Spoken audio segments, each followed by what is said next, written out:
boat. He went to go visit his brothers. His brothers threw him in this cistern, and he was sold into slavery and went down into Egypt. And then they went back and they deceived the father and pretended that he was dead.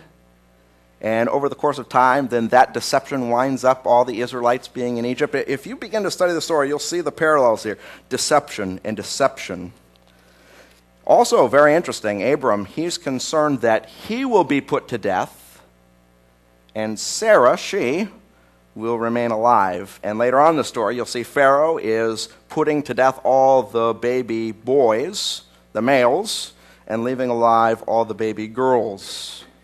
This is very interesting. After this all happens, if you look at verse 17, it says, "But the Lord inflicted serious diseases."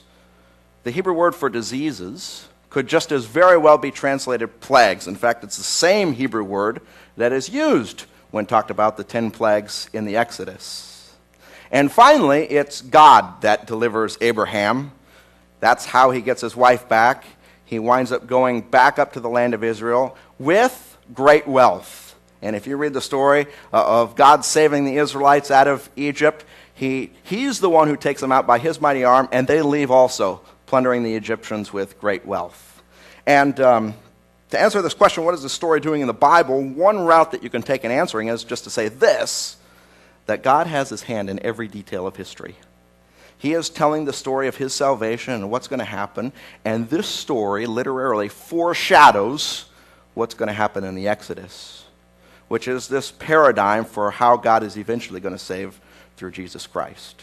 And so every detail of the story, I would say this, at least it seems to belong.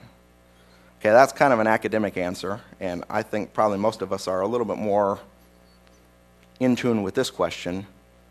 What in the world is going on here?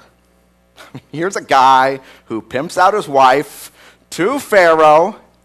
He gets rich off of it. I mean, wait a second, I thought Abraham was the father of my faith. What's going on? And I want to explore this with you just a little bit. A couple of observations then to kind of kick us off here. First, something has gone wrong with Abram's faith. And this is a theme which we actually find throughout Scripture over and over and over again. Kind of where someone's on the mountaintop and all of a sudden there's a crash. I think we find this even in our own lives. Here Abram is. He's finally mustered up the courage to go. He's preaching. He's got fire in his belly. There's just one God. There's just one God. He's going to places where people are setting up idols. There's just one God. Then all of a sudden, and if you read through the first 9 verses of chapter 12, there are all these promises about the land. Go to that land, and I'm going to bless you, and you'll be a blessing. Just go to that land. He gets there. The first thing that happens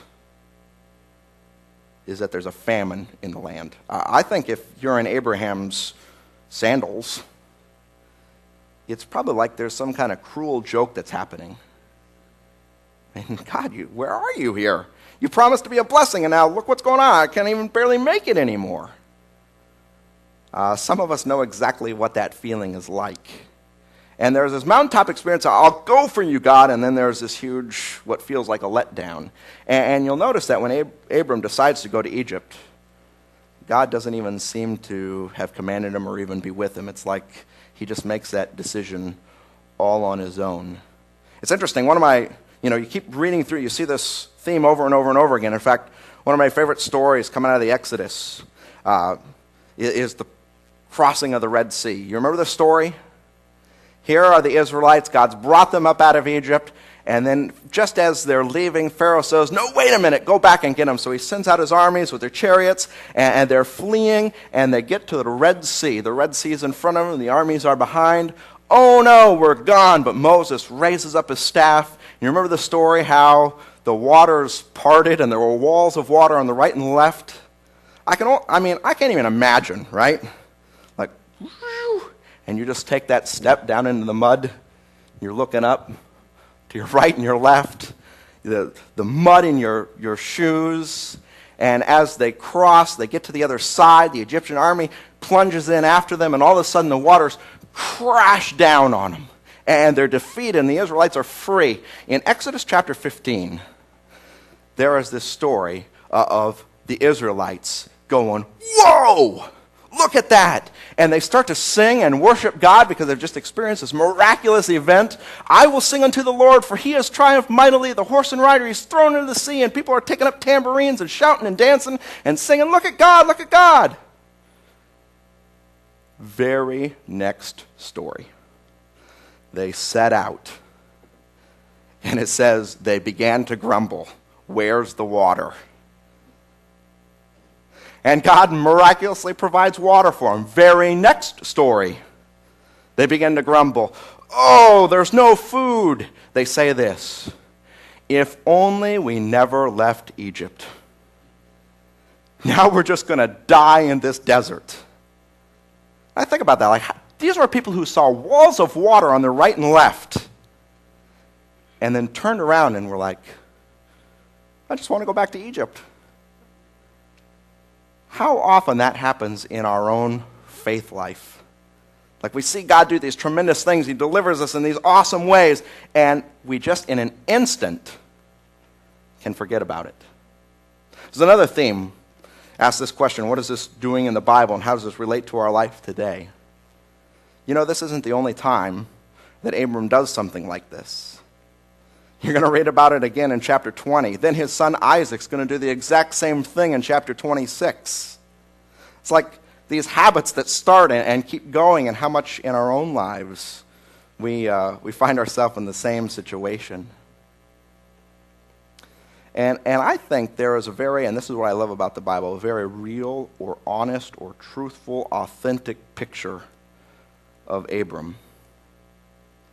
Something, at least to me, that rings true about this person. By the way, I think it's worthwhile saying this, at least in Abram's mind. We're going to have a hard time understanding this probably today. And men, you better agree with me about that. This is very unacceptable to us. But I think there's a way in which, at least in Abraham's mind, he's rationalized what he's done so it makes sense. He's pressed in by famine. He knows he's going to die if he doesn't do something. They're heading down to Egypt, but he has this legitimate concern that if he goes there, they're going to kill him and take his wife. Which, by the way, is exactly what would have happened, it seems. Because as soon as he gets there, what happens? Pharaoh takes note, and he takes her to be his wife. And as you read through the Bible, you'll see that that was something that kings often did. Take wives to be their own that didn't belong to them. And so there's a way in which, at least I think, Abram has this rational thought or concern, this is how we can save ourselves.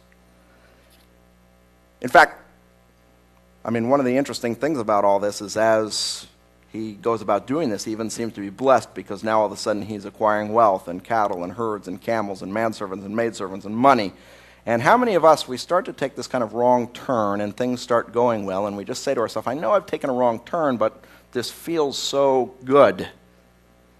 I think there's this way, and yet we still realize that what is going on here is wrong. And, I mean, this is the part about this passage that's so fascinating to me. Pharaoh, who's known throughout the Bible, you read about the pharaohs of Egypt, they're known throughout the Bible as basically being the enemies of God.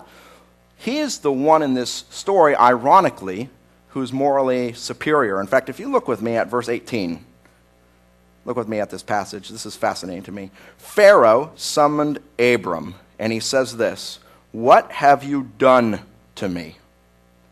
And the literal Hebrew words is, what is this that you have done? What is this that you have done? Which is not the first time in the Bible that you find that combination of Hebrew words, what is this that you have done? The first time you find that phrase, it's on the lips of God.